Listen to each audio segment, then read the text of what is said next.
स्वागत है आप लोग का हमारे चैनल दी हेल्थिंग डॉक्टर विवेक हाजिर आप लोग के साथ फिर एक नई हेल्थ वीडियो में।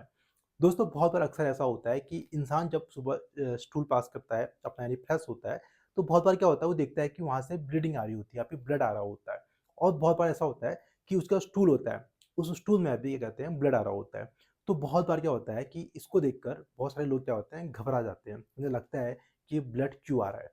तो दोस्तों आज इस वीडियो में आपको बताऊंगा कि जो ब्लड आता है आपके एनस रीजन से ब्लड आ रहा है या फिर आपके स्टूल में ब्लड मिक्स होके आ रहा है, इसके क्या कारण हो सकते हैं। एक डिफरेंशियल डायग्नोसिस आप बना सकते हैं कि इसका कारण ये हो सकता है। बहुत बार क्या होता है कि लोग इस चीज़ से घबरा जाते हैं। तो अगर उनको इस प्रकार की जानकारी रहेगी तो क्या कहते हैं आपकी टेंशन आप मुक्त हो सकते हो। बाकी जो आपकी डायग्नोसिस होती है वो आपके डॉक्टर आपको बताएंगे कि एक्चुअली में आपकी बीमारी क्या है या फिर आपको क्या प्रॉब्लम होती है। लेकिन जिन लोगों को क्या कहते हैं थोड़ी-सी मतलब जो जानकारी लेना चाहते हैं या फिर जिनका इंटरेस्ट होता है, तो वे क्या कहते हैं इस वीडियो को देख सकते हैं और उसको जान सकते हैं कि ऐसा क्यों ब्लीडिंग ये जो हो रही है, इसका कारण क्या हो सकता है। दोस्तों जो हमारा ब्लड आ रहा होता है, क्या कहते हैं हमारे एनस रीजन से, तो देखो जो कभी ब्लीडिंग होती है इसको हम आपके एनस रीजन से आती है तो इसका जो कलर होता है, वो हमेशा रेड रंग का होता है। तो ब्लीडिंग देखो आपकी हो सकती है, आपके पेट के अंदर ब्लीडिंग हो सकती है या फिर आपका हो सकता है आपकी आंतों में ब्लीडिंग हो रही है, आपकी रेक्टम या फिर एनस रीजन से ब्लीडिंग हो रही है, जो कि सबके लास्ट आपके इंटेस्टाइन का जो लास्ट पार्ट होता है, वहाँ से ब्लीडिंग हो रही होती है। तो ये हम जानेंगे कैसे कि ब्लीडिंग कहाँ से हो रही है। अगर देखो अगर आपकी ब्लीडिंग क्या कहते हैं जो आपका ब्लड ब्लड का जो कलर है, अगर वो काला-काला सा ब्लड आपको आता है, तो इसका मतलब ये हो सकता है कि जो ब्लीडिंग हो रही है, वो आपके ऊपर के यहाँ से मतलब आपकी जो स्टमक से हो सकती है, आपकी ईसोफेगस से हो सकती है, वहाँ से ब्लीडिंग आपकी हो सकती है। ठीक है? ये अगर काला ब्लड आ रहा है तब होता है। अगर आपका ब्लड लाल आ रहा है, रेड कलर का है, तो इसका मतलब ये मान के चलिए ब्लड जो आ रहा है आपका इंटेस्टाइन के लास्ट पार्ट से आ रहा होता है।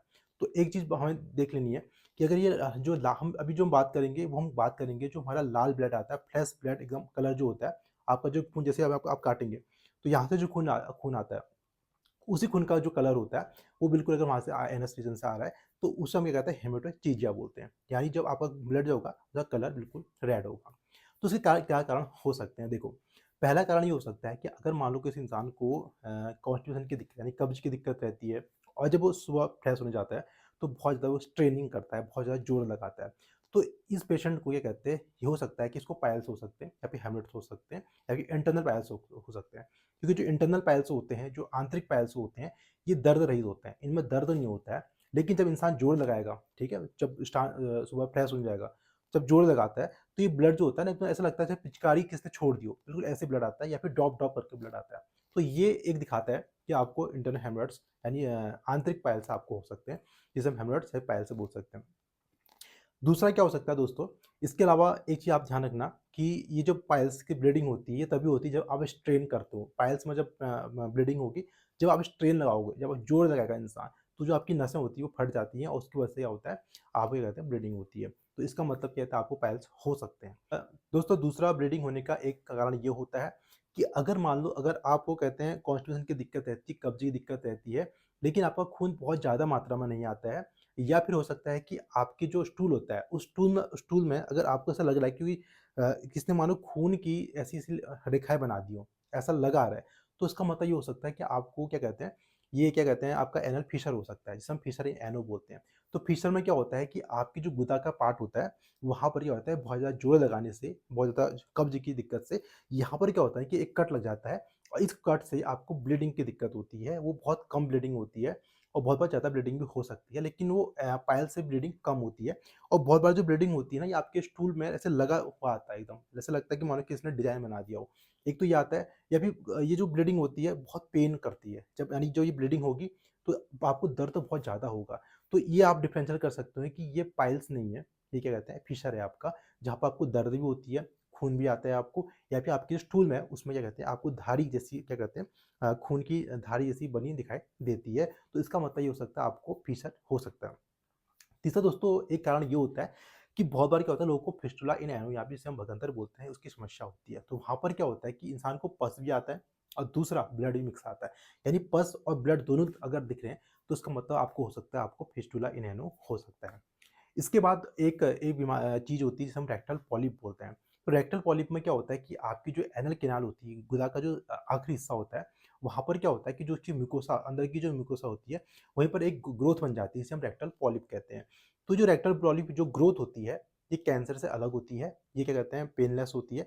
बहुत बार क्या होता है कि इसमें इंजरी हो जाती है तो वहाँ से आपको ब्लड आने को ब्लड दिख सकता है। तो ये जो पॉलिप्स होते हैं कभी 1 या 2 हो सकते हैं। तो ये समस्या बहुत लोगों को होती है। तो रेक्टल पॉलिप जो होता है ये भी कभी आपके ब्लीडिंग होने का कारण हो सकता है। इसका दोस्तों ये एक बीमारी होती है, इसे हम आईबीडी बोलते हैं, इन्फ्लेमेटरी बाउल डिजीज़ बोलते हैं। इसमें अल्सरेटिव कोलाइटिस आता है, क्रोन्स डिजीज़ आता है। तो इसमें क्या होता है कि पेशेंट क्या करते हैं, एक तो उसकी जो बाउल मूवमेंट्स होते हैं वो इरेगुलर हो जाते हैं। कभी पतला स्टूल आता है, कभी हार्ड स्टूल आता है।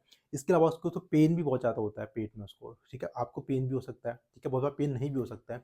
इसके अलावा म्यूकस ज़रूर आ रहा है, म्यूकस अगर आ रहा है तो आपको समझ आना है कि ये आईबीडी की बीमारी आपको हो सकती है। म्यूकस आ रहा है और जब आप फ्रेश होते हैं, आपको ब्लीड ब्लीड आ रहा है या फिर आपको क्या कहते हैं म्यूकस आ रहा है या फिर आपको पेन हो रहा है, तो ये आप समझ लीजिए कि आपको आईबीडी हो सकता है, अल्सरेटिव कोलाइटिस हो सकता है या फिर आपको क्रोन्स डिजीज़ आपको हो सकती है। दोस्तों अगर मान लो ये सब बीमारी आपको नहीं हो रही है, तब भी आपको ब्लीडिंग होती है, हो सकता है आपके अंदर डायवर्टिकुलम बना हो। तो डायवर्टिकुलम क्या होता है कि आपकी जो आंतें होती हैं, उससे का एक हिस्सा बन जाता है, जिसे हम डायवर्टिकुलम बोलते हैं और इस बीमारी को हम डायवर्टिकुलोसिस बोलते हैं। तो बहुत बार क्या होता है, इस डायवर्टिकुलम की वजह से भी क्या कहते हैं, लोगों को ब्लीडिंग होती है। तो ये भी एक क्या कहते हैं कारण होता है। इसका दोस्तों अब एक कारण होता है जिसे हम बोलते हैं कैंसर यानी कोलोरेक्टल कैंसर बोलते हैं। बहुत बार क्या होता है कि लोगों को कैंसर हो जाता है, उस कैंसर की वजह से भी क्या होते हैं आपको ब्लीडिंग होती है। बहुत बारी ब्लीडिंग क्या होती है पेनलेस भी होती है। अब जब क्या कहते हैं और बहुत बार क्या होता है कि जब ये क्या कहते हैं अगर मान लो कैंसर की दिक्कत है आपको कोलोरेक्टल कैंसर की दिक्कत है तो यहाँ पर जो ब्लड होता है ये मिक्स होके आता है यानी म्यूकस के साथ मिक्स होके आता है और दूसरा क्या कहते हैं ब्लड भी इसके साथ मिक्स होके आ सकता है। तो इसका मतलब ये दिखाता है कि आपको कहते हैं कैंसर की समस्या हो सकती है लेकिन ये जो डायग्नोसिस है ये डॉक्टर ही आपको बताएंगे। लेकिन एक मैंने आपको जनरल आइडिया बता दिया कि ये जो सब चीज़ें बीमारी खून आने की समस्या होती है, इसके कारण ये चीज़ें होती है। अब जैसे क्या होता है कि आप एज के हिसाब से भी क्या करते हैं, आप डिफरेंशियल डायग्नोसिस बना सकते हैं। जैसे अगर मान लो यंग एज का पेशेंट आएगा ना, तो उसको मेनली पाइल्स, हेमर्ड्स, फिशर की दिक्कत ज़्यादा देखने को मिल सकती है। मिडिल एज में अगर आ जाए, ठीक है? मिडिल एज में ज़्यादातर दिक्कत जो होती है, पॉलिप्स की दिक्कत आती है या फिर आईबीडी की समस्या जो होती है, जब मिडिल एज के होते हैं उनको दिक्कत होती है। अगर इंसान ये कहते हैं बहुत ओल्ड एज का है, तो उसमें आप एक डायग्नोसिस बना सकते हैं कि उसमें जो दिक्कत ज़्यादातर दिक्कत देखी जाती है ब्लडिंग की, वो कोलोरेक्टल कैंसर की देखी जाती है। कैंसर हो गया, डायबिटिक की समस्या हो सकती है। तो ये समस्या जो होती है एल्डर लोगों को ज़्यादा देखने को मिलती है। तो यानी एज को देख के भी आप एक हल्का आइडिया लगा सकते हैं कि ब्लीडिंग का कारण क्या हो सकता है। अब दोस्तों जानते हैं कि ये सबको डायग्नोसिस बनाने के लिए ब्लीडिंग हो रही है, चलो ये भी हो रहा है लेकिन बहुत बार क्या होता है कि कुछ टेस्ट करके भी आप इन समस्याओं को मतलब ये जो बीमारी है आपको उससे पता कर सकते हैं। जैसे मान लो क्या कहते हैं मान लो अगर किसी इंसान को ब्लीडिंग बहुत ज़्यादा हो रही है तो और ओल्ड एज का इंसान है तो उसका हम सीबीसी करके देख सकते हैं। अगर उसे एनीमिया की दिक्कत आ रही है तो हो सकता है कि उसे क्या कहते हैं ये खून जाने की समस्या बहुत लंबे टाइम से हो रही है, तो हो सकता है उसको क्या कहते हैं कैंसर हो सकता है। ठीक है, सीबीसी हम करा सकते हैं, उसके बाद कोलोनोस्कोपी करा सकते हैं, सिग्मोइडोस्कोपी करा सकते हैं, ठीक है? उसके बाद पर्ल रेक्टल एग्जामिनेशन होता है जो फिंगर से करते हैं, डिजिटल रेक्टल एग्जामिनेशन बोलते हैं उसको। यानी हम हाथ डाल के, उँगली डाल के जो आपका डॉक्टर होते हैं, वो हाथ डाल के उँगली डाल के चेक करते हैं कि कहीं पाइल्स की दिक्कत तो नहीं है, कहीं फिशर की दिक्कत नहीं है। तो बहुत बार क्या होता है पाइल्स हो गया, फिस्टुला होगा, फिशर हो गया, ये केवल हाथ डाल के और डिजिटल रेक्टल एग्जामिनेशन करके भी पता चल जाता है कि कौन-सी बीमारी आपको है। अगर ये चीज़ हाथ से पता नहीं चलती है, तो उसके बाद डॉक्टर आपको कोलोनोस्कोपी के लिए बोलते हैं। जहाँ पर क्या कहते हैं एक कैमरे से आपके क्या कहते हैं पूरी जो आँतें होती हैं उनका क्या मुआयना किया जाता है जिससे बीमारी का पता किया जाता है। इसके बाद दोस्तों बहुत बार डॉक्टर स्टूल एग्जामिनेशन कराते हैं जहाँ पर स्टूल एग्जामिनेशन करके क्या कहते हैं आपके देखा जाता है कहीं उसके अंदर पेट के अंदर कोई इन्फेक्शन तो नहीं है या फिर कोई आपको आईबीडी की समस्या तो नहीं है। तो ये सब चीज़ें क्या कहते हैं आपके स्टूल एग्जामिनेशन से पता चल जाती है। अब दोस्तों जानते हैं कि आपको किस डॉक्टर को क्या कहते हैं अगर मान लो कोई समस्या आती है तो आपको किसको दिखाना चाहिए। दोस्तों जो आपको समस्या होती है मेनली आपको सर्जन को दिखाना पड़ता है। उसमें भी एनोरेक्टल सर्जन को आप दिखा सकते हैं या फिर प्रोक्टोलॉजिस्ट जो होते हैं उनको आप दिखा सकते हैं क्योंकि उनको इस फील्ड में ज़्यादा अच्छा नॉलेज होता है। उनसे आप पता कर सकते हैं कि आपको क्या समस्या है, जिससे आपकी कहते हैं समस्या होती है वो बहुत जल्दी ठीक हो जाती है। बजाय अगर आप 10 डॉक्टर को दिखाएँगे तो शायद उस समस्या को ना पकड़ पाएँ, फिजिशियन ना पकड़ पाए। लेकिन आप सर्जन को दिखाते हो, सर्जन इस चीज़ को समस्या को जल्दी पकड़ लेते हैं, जिससे आपका टाइम भी बचता है और आपके पैसे भी बचते हैं और आपका जो ट्रीटमेंट होता है वो बहुत जल्दी होता है। नहीं तो क्या होता है बहुत बार लोग ट्रीटमेंट बहुत लंबा कर देते हैं 10 जगह जाके, उससे क्या होता है कि लोगों का पैसा भी खर्च होता है और उनका जो बीमारी होती है वो बहुत ज़्यादा बढ़ चुकी होती है। तो इसलिए सही डॉक्टर के पास जाना क्या कहते हैं वो भी आपके लिए बहुत ज़रूरी होता है। इस टाइम से अगर आप पहुँचते हैं तो आपका इलाज बहुत जल्दी सही टाइम से और सही तरीके से हो जाता है। तो दोस्तों अगर वीडियो आपको अच्छी लगी तो वीडियो को लाइक शेयर करें और मिलते हैं ऐसे नेक्स्ट आते हैं तब तक के लिए नमस्कार।